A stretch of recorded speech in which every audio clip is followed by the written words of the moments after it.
start from a point A,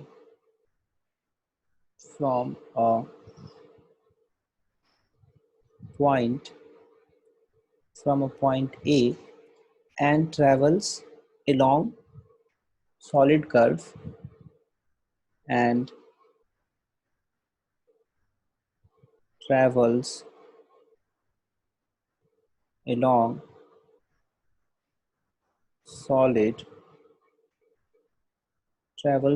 solid curve shown in figure.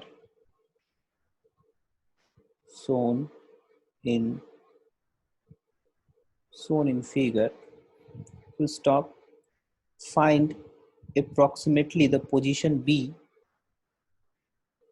Find approx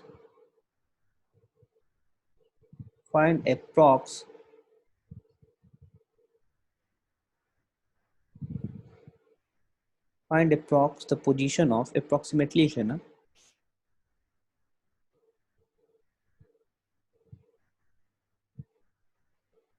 Find approximately the position B, the position B of the particle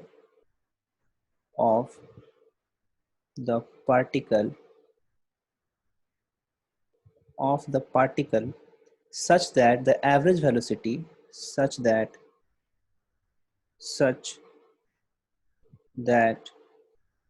the average velocity between the position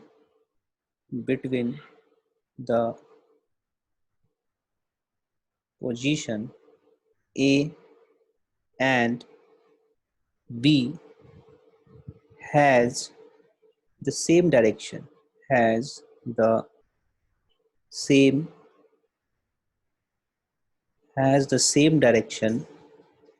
the instantaneous velocity at P, as the instantaneous velocity at B.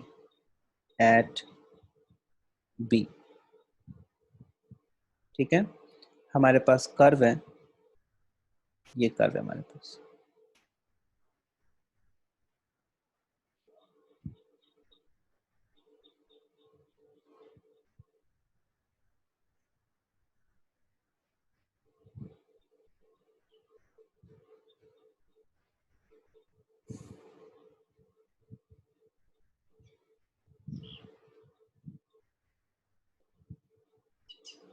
ऐसा है, ये point मेरा A है और हमको B point search करना है such that A और B के बीच एवरेज वेलोसिटी और B पॉइंट पे इंस्टेंटेनियस वेलोसिटी दोनों का ही डायरेक्शन क्या हो, सेम हो. ऐसा पॉइंट सर्च करना है इस कर्व पे. ठीक है, ये है y और this is in this direction x. ये पाथ ऑफ द पार्टिकल है. ठीक है, इस पाथ पे पार्टिकल A से स्टार्ट कर रहा है और इस कर्व पे तुमको एक पॉइंट B खोजना है. ठीक है, सच दैट A और B के बीच एवरेज वेलोसिटी और उस B पॉइंट पे इंस्टेंटेनियस वेलोसिटी का डायरेक्शन एक ही हो जाएगा. Yes. करो.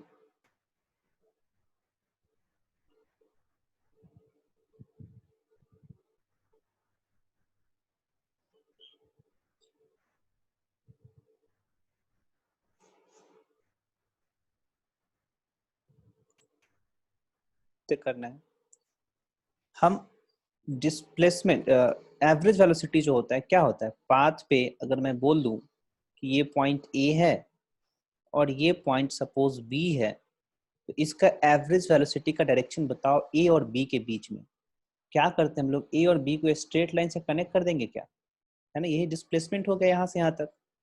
यस और नो, A और B के बीच में डिस्प्लेसमेंट और जो टाइम लगा A से B में जाने में, उन दोनों का रेशियो ले लेते हैं हम लोग, वही हो जाता है क्या हमारा एवरेज वेलोसिटी. तो डायरेक्शन क्या होगा, जो A से हम B को कनेक्ट कर देंगे वही हमारा डायरेक्शन हो जाएगा एवरेज वेलोसिटी का. क्लियर है. यही होता है ना एवरेज यस वेलोसिटी डायरेक्शन, ये पता है सबको।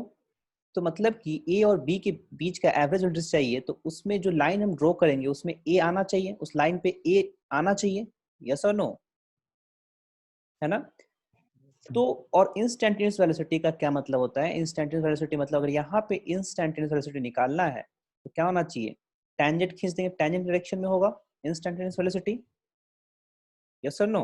इसका डायरेक्शन क्या होगा? यस टेंजेंट के डायरेक्शन में होगा, ठीक है।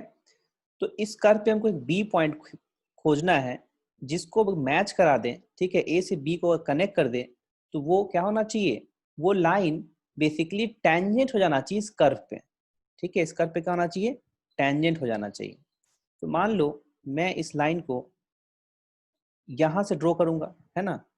ड्रॉ तो यहाँ से करना होगा क्योंकि एवरेज वेलोसिटी बराबर होना है इंस्टेंटेनियस के, और एवरेज वेलोसिटी अगर निकालना है दो पॉइंट्स के बीच में, दोनों पॉइंट्स लाई करेंगे उस लाइन पे।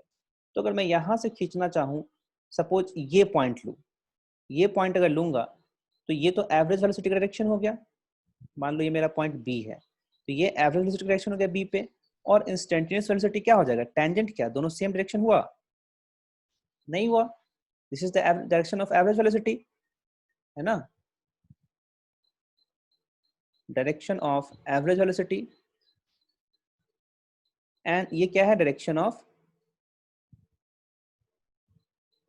Of instantaneous velocity, instantaneous velocity. हमको तो ऐसा नहीं चाहिए, हमको क्या चाहिए? दोनों डायरेक्शन क्या हो? सेम हो। तो वो पॉइंट क्या ये हो जाएगा? देखो तो ये रेड वाला लाइन हुआ क्या? देखो मैं यहाँ से चलूं और वो टेंजेंट भी होना चाहिए। अगर मैं ये ऐसा लाइन बना दूं, देखो तो टच करते हुए, ये इस पॉइंट को मैं बी बोल दूं, इस पॉइंट को मैं बी बोल दूं, तो यहाँ पे देखो तो एवरेज वेलोसिटी का डायरेक्शन एंड बी पॉइंट पे इंस्टेंटेनियस वेलोसिटी का डायरेक्शन दोनों सेम होगा क्या? Yes sir. Yes sir. देखो तो यहाँ टेंजेंट खींचेंगे तो उसी के लॉन्ग होगा, और एवरेज वेलोसिटी में ए और बी दोनों पॉइंट आने चाहिए स्ट्रेट लाइन पे, दोनों पॉइंट्स भी आ रहे हैं, ठीक है। तो यही हो जाएगा हमारा पॉइंट बी, जहाँ पे average velocity and instantaneous velocity दोनों का डायरेक्शन सेम होगा ए और बी के बीच में। क्लियर है? इसको यस ड्रॉ सर। कर लेना। आसान था क्या? यस और नो? Yes sir. चलो नेक्स्ट क्वेश्चन लिखना।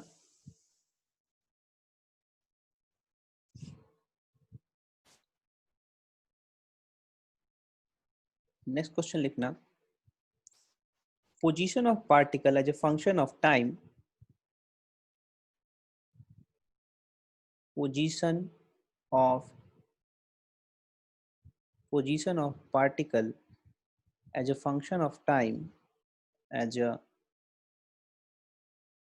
function of time is given by, is given is given as is given as x is equal to 5t square plus 4t plus 3. Full stop. Find the velocity and acceleration. Find the velocity and acceleration. Find the velocity and acceleration of the particle of the particle of the particle at t is equal to at t is equal to 2 second. ठीक है, करो इसको। r is equal to xi cap, or we can write it as this। उसके बाद तुमको पता है कि v क्या होता है? v is equal to dr by dt, dr by dt, and r time का फंक्शन दे रखा है यहाँ पे, इसको डिफ्रेंशिएट कर देते हैं, क्या हो जाएगा? dr by dt of 5t square plus 4t plus 3 I cap, ठीक है। अब इसको डिफ्रेंशिएट कर देंगे हम लोग, 5t स्क्वायर का 10t हो जाएगा, यस और नो? 10 इंटू टी, 2 से मल्टीप्लाई कर देंगे हम लोग, और t का Yes, पावर sir. सब्ट्रैक्ट कर देंगे, ये हो गया 10t। 4t का डिफरेंशिएशन क्या हो जाएगा, 4 क्या Yes, sir. 1 है, 1 से मल्टीप्लाई कर देंगे, t का पावर 1 रिड्यूस करेंगे, 0 हो जाएगा, दैट इज 1। और 3 का क्या हो जाएगा, 0 हो जाएगा। दिस ऑफ आई कैप क्या, ठीक है, मैं डायरेक्शन के साथ चल रहा हूँ, ठीक है। तो इतना हो गया। अब वेलोसिटी यहाँ वेक्टर साइन लगा देते हैं, ये वेलोसिटी हो गया हमारा। पूछ रहा है t is equal to 2 second पे वेलोसिटी पूछ रहा है, तो t is equal to 2 second पे मैं ऐसे लिख देता हूँ v एट 2 सेकेंड, क्या हो जाएगा ये 10 इंटू 2 प्लस 4 क्या आई कैप, ये हो गया 20 plus 4, this is equal to 24 metre per second, ठीक है। ये वेलोसिटी ये x को किसमें दे रखा है, इसने मीटर में दे रखा है क्या, as a function of time given as x is equal to this, इसने कुछ नहीं बताया है कि x मीटर में है कि सेंटीमीटर में, ठीक है। तो इसको तुमको यूनिट लिखना होगा, नहीं तो यहाँ पे दे देता है x इज इन क्या मीटर, ठीक है, वेयर x इज इन, इसमें अगर ऐड करना हो तो ऐड कर लेना, where x is in metre, तब ये क्या हो जाएगा मीटर पर सेकेंड हो जाएगा, ठीक है। अब हमको निकालना है एक्सेलरेशन, तो एक्सेलरेशन तुम लोग को पता है ये क्या होता है, dv बाई dt होता है क्या, है ना, rate of change of velocity with respect to time. तो ये क्या हो जाएगा dv बाई dt, और v तुम लोग को पता है that is 10t plus 4 I cap divided by dt। ये देखो तो कितना हो जाए एक्सेलरेशन, इसको डिफ्रेंशिएट करेंगे हम लोग, तो 10t का डिफ्रेंशिएशन 10 हो जाएगा क्या, 10 i cap metre per second square. अच्छा यहाँ मैं आई कैप छोड़ दिया हूँ, यहाँ भी आई कैप लिखना होगा हमको, ठीक है, और ये यूनिट है मीटर पर सेकेंड, क्लियर है।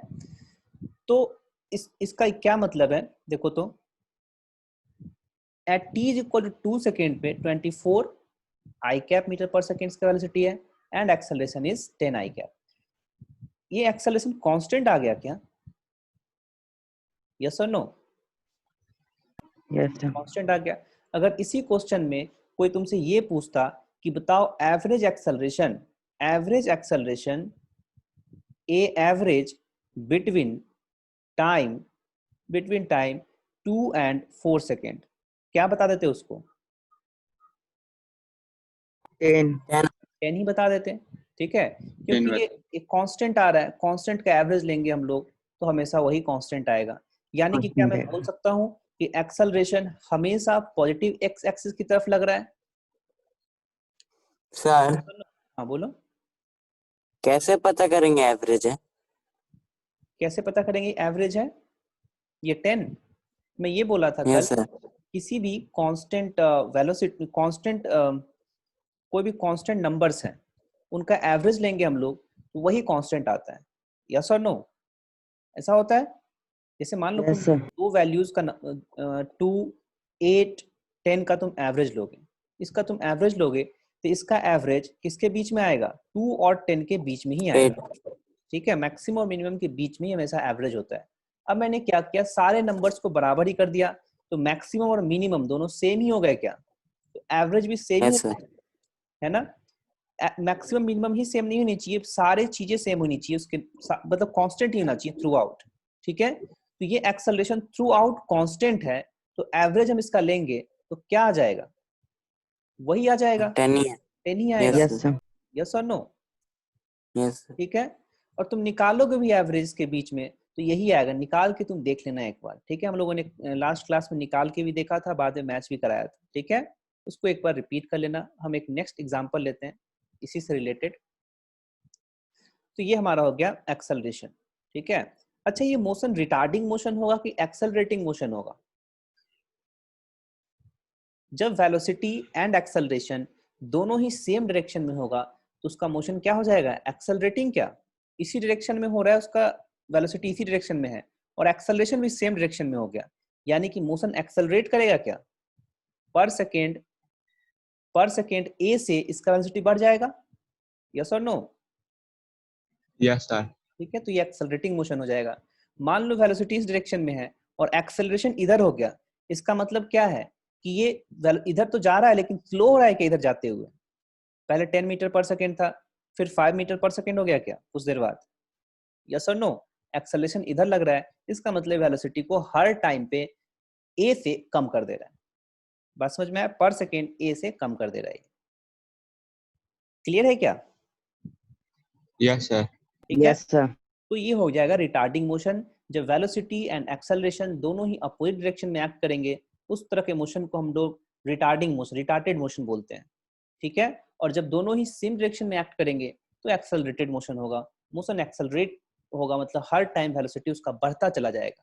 ठीक है, अगर अपोजिट डायरेक्शन में होंगे हर टाइम उसका वेलोसिटी घटता चला जाएगा, एक टाइम पे वेलोसिटी जीरो हो जाएगा और फिर एक्सेलरेशन की डायरेक्शन में वो मूव करना स्टार्ट करने लगेगा।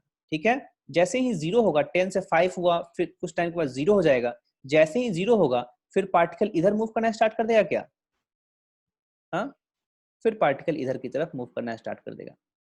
क्लियर है सबको? चलो इसी से यस रिलेटेड सर। और क्वेश्चन करो। मैं क्या करता हूँ इसमें कि ये पोजीशन वेक्टर जो है मेरे पास, position of particle as a function of time is given as x is equal to this, and इसमें y भी ऐड कर देता हूँ इसमें।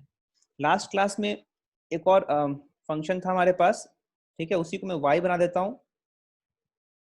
x is equal to this and y is equal to 2t, y is equal to 2t minus t square, 2t minus t square plus 1। ऐसा है। अब तुमको यही क्वेश्चन को करना है। ठीक है, कैसे करोगे? x और y दोनों मैंने पोजीशन दे दिया है अब। ठीक है क्या? Yes, sir.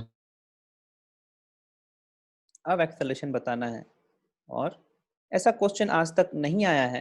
ठीक है, बट आसान क्वेश्चन है, पूछ सकते हैं, ऐसे कंफ्यूज हो जाओगे, इसलिए हम लोग कर लेते हैं यहाँ पे। सबसे पहले क्या करेंगे हम लोग को क्या पता है? तो बेसिक चीज पता है कि अगर हम लोग वेलोसिटी निकालना है, पोजीशन वेक्टर का चेंज टाइम के रिस्पेक्ट में वही वेलोसिटी हो जाता है। तो सबसे पहले हम लोग पोजीशन वेक्टर लिख लेंगे। पोजीशन वेक्टर लिखने के लिए क्या करते हैं हम लोग, वेक्टर में पढ़ रखे हैं, एक्स आई कैप प्लस वाई जे कैप कर दूं क्या? ठीक है क्या? यस और नो? बोलो। पोजीशन वेक्टर ऐसे लिखते हैं ना, Yes, एक्स sir. और वाई। ठीक है, ऐसे लिख दिए। उसके बाद आर क्या हो जाएगा?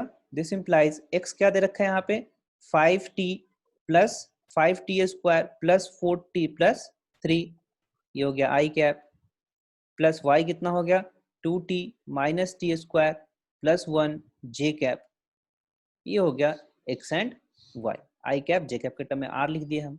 अब हमको वेलोसिटी चाहिए, तो मैं क्या करूंगा, D R by D T कर दूंगा। और तुमको आर पता है ये है, तो D by D T of this plus this है, तो अलग अलग डिफ्रेंशिएट कर दूं क्या, 5t square plus 4t plus 3 आई कैप, इसको डिफ्रेंशिएट कर देते हैं, plus D by D T of 2t minus t square plus 1 j cap. ठीक है, अब इसको डिफ्रेंशिएट करेंगे हम लोग। क्या आया था ये, 10t प्लस 4, 10t प्लस 4 आई कैप क्या, प्लस ये क्या हो जाएगा, 2 माइनस 2t जे कैप। सही है? क्लियर है क्या? ये हो गया मेरे पास v। अब ये पूछ रहा है v at t is equal to 2, v at t is equal to 2 निकालेंगे हम लोग, तो क्या हो जाएगा, 10 इंटू 2 प्लस 4 आई cap plus 2 minus 2 into 2 J cap, यानी कि क्या हो गया, 24 आई cap minus of 2 J cap क्या, यस और no, minus of 2 J cap. यही वेलोसिटी हो जाएगा क्या 2 पे? बोलो। Yes sir. तुमसे सिंपली मैग्नीट्यूड यस पूछेगा। सर। अगर तुमसे 2 पे मैग्नीट्यूड पूछेगा, वेलोसिटी एट 2, इसका मैग्नीट्यूड क्या हो जाएगा, स्क्वायर रूट ऑफ 24 का स्क्वायर प्लस 2 का स्क्वायर क्या, ये इसका मैग्नीट्यूड हो जाएगा। अगर तुमसे अब एक्सेलरेशन पूछता है, तो एक्सेलरेशन इज इक्वल टू क्या होता है, dv by dt, D by D T, and this will be, you know that, इसको डिफ्रेंशिएट करेंगे क्या हो जाएगा, 10t प्लस 4 है, इसको डिफ्रेंशिएट करें तो 10 हो जाएगा, and this is I cap. फिर इसको डिफ्रेंशिएट करेंगे, 2 minus 2t 2 0 minus 2t, this is minus 2 J cap. ठीक है, इस केस में भी एक्सेलरेशन कांस्टेंट है, ठीक है, और इसका मैग्नीट्यूड तुमसे पूछेगा, then magnitude will be square root of 10 square plus 2 square. Clear है? क्लियर है क्या? Yes sir. Yes, sir. कल को इसमें कोई जेड भी ऐड कर सकता है क्या? एक्स वाई और जेड भी कर सकता है? Yes sir. Yes, sir. Yes sir. आराम से कर लोगे क्या क्वेश्चन रख के लिख के? Basic yes sir. डेफिनेशन हमेशा चलना है, ठीक है, बेसिक क्लियर है, हर एक क्वेश्चन कर डालोगे, ठीक है। चलो आज हम लोग स्टार्ट करते हैं ग्राफ्स, इसको नोट करना जल्दी से, फिर ग्राफ स्टार्ट करेंगे।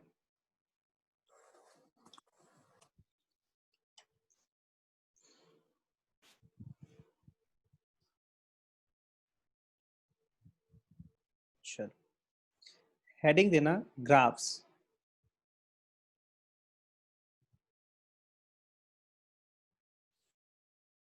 ठीक है। पहला हम लोग पढ़ेंगे position time graph, position time, position time graph, position time graph, और इसको मैं x versus T graph, x versus t graph for a particle traveling along x axis, for a particle traveling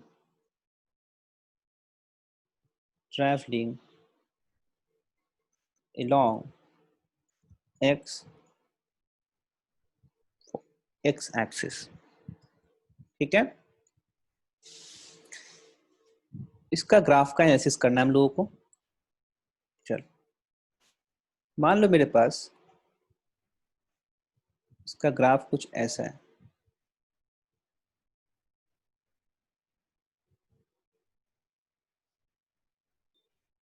तुम लोग को मैक्सिमम चीजें पता है, ठीक है, कैलकुलस हम लोग पढ़े हैं, डिफरेंशिएशन, तो मैक्सिमम चीजें पता है, उसको बस यूज करना है यहाँ पे।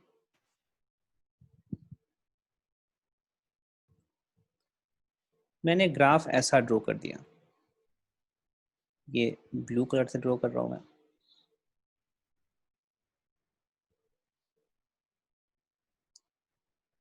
ये ग्राफ बनाया मैंने, पोजीशन, इधर पोजीशन है, एक्स है, वर्सेस इधर टाइम है, इस एक्सिस पे टाइम, ठीक है। तो इसमें टाइम के साथ पोजीशन में चेंज आ रहा है कि इस ग्राफ में देखो, है ना, ये ग्राफ यही शो कर रहा है कि जैसे जैसे टाइम बढ़ रहा है वैसे वैसे पोजीशन भी इसका क्या हो रहा है, बढ़ रहा है ना, और ये ओरिजिन Yes, से sir. दूर जा रहा है। अगर ये ओरिजिन है, ये जीरो है ना, ये जीरो जीरो होता है, यहाँ टाइम भी जीरो है और यहाँ पे पोजीशन भी जीरो है, यानी पार्टिकल स्टार्ट किया है ओरिजिन से और ओरिजिन से दूर जा रहा है ये, ठीक है। देखो तो ओरिजिन से दूर जा रहा है क्या, ये बढ़ते जा रहा है इसका डिस्टेंस ओरिजिन से, पोजीशन बढ़ता चला जा रहा है, ओरिजिन से दूर जा रहा है, ठीक है।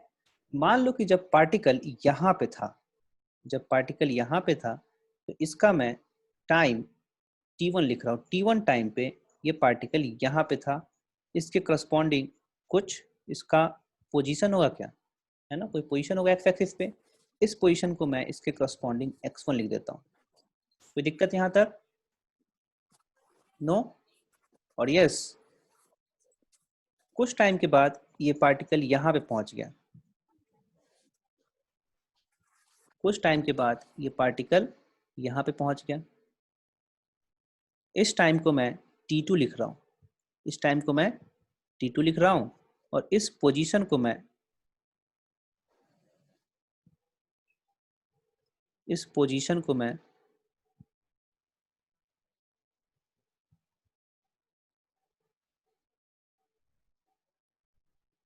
इस पोजीशन को मैं x2 लिख रहा हूँ, ठीक है। यानी कि t1 से t2 में गया तो कितना डिस्टेंस चल लिया ये, इसका पोजीशन कितना से चेंज हो गया, अगर डिस्प्लेसमेंट मैं तुमसे पूछूं तो कितना का डिस्प्लेसमेंट हो गया, देखो तो यही डिस्प्लेसमेंट हुआ है क्या, ये वाला डिस्प्लेसमेंट हुआ है कि इतना सा,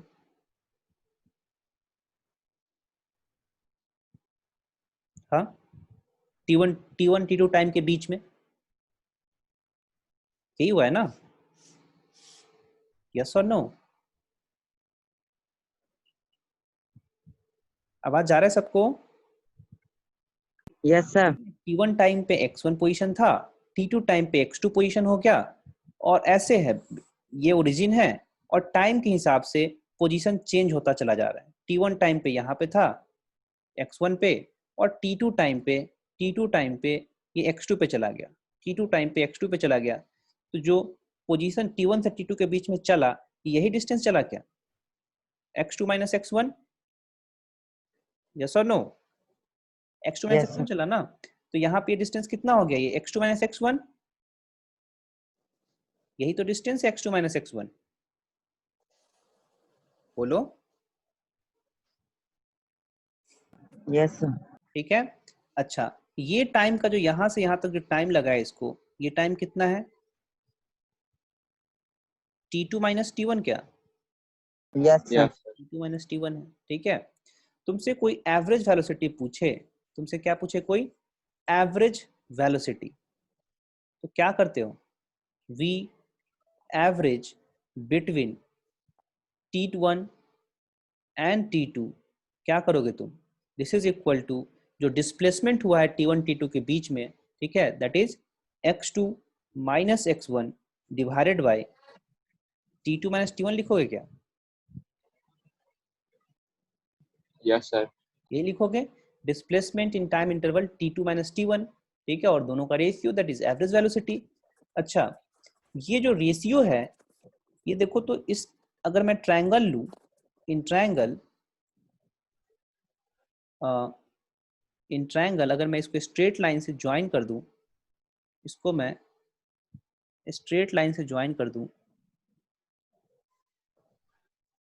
ठीक है, और मैं इस पॉइंट को P बोल दूं, this is P, this is Q and this is R। तो in triangle P Q R, in triangle P Q R, देखो तो tan थीटा, अगर Yes, मैं इसको sir. थीटा ले लेता हूँ, इस एंगल को ना, जो एक्स एक्सिस से बना रहा है, रेड वाला लाइन जो एंगल बना रहा है एक्स एक्सिस से, इसको अगर मैं थीटा ले लूं, तो क्या हो जाएगा? tan of theta, this is equal to x2 minus X2 x1 minus 1. Divided by T2 minus T1 क्या? Yes, sir. Yes, sir. T2 minus T1। और ये क्या है? एवरेज वेलोसिटी है क्या बिटवीन T? Yes, sir. तो क्या मैं लिख सकता हूँ, this implies that average velocity V average between T1 and T2, T1 and T2 is equal to tan theta क्या? is equal to tan theta लिख सकता हूँ।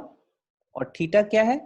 थीटा है, ये फिगर में देखो क्या है थीटा, पॉजिटिव एक्स एक्सिस से एंटी क्लॉकवाइज में उस लाइन का एंगल है जिस लाइन को हम P और Q से मिला दिए, ठीक है, जिसके बीच में भी तुमको क्या बोले कि एवरेज वेलोसिटी निकालो, उन दोनों पॉइंट्स को अगर मिला देंगे हम, ये x वर्सेस t कर्व है, ये पाथ नहीं है उसका, ये बात ध्यान में रखना, ये पार्टिकल का पाथ नहीं, इस पे चल नहीं रहा है पार्टिकल, ये पोजीशन बता रहा है टाइम के रिस्पेक्ट में, ठीक है।